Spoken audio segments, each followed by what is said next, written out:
Здравейте хора, днес ще ви покажа как да си направите клъв за телефон. Много лесно и ефикасно. Целта ще ви трябва балон и телефон. Трябва да надуете балона без да го връзвате, както виждате.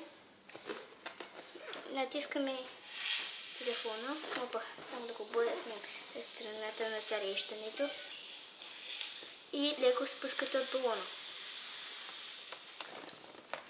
Ето.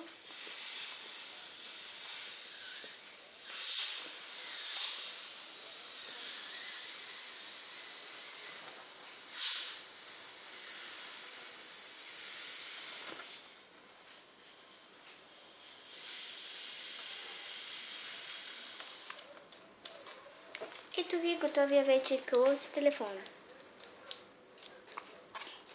Ето личат и от тук копчетата, камерата ви и това беше от мен. Дано ви е харесало. Ако ви е харесало, дайте thumbs up и се абонирайте за канала ми, ако още не сте.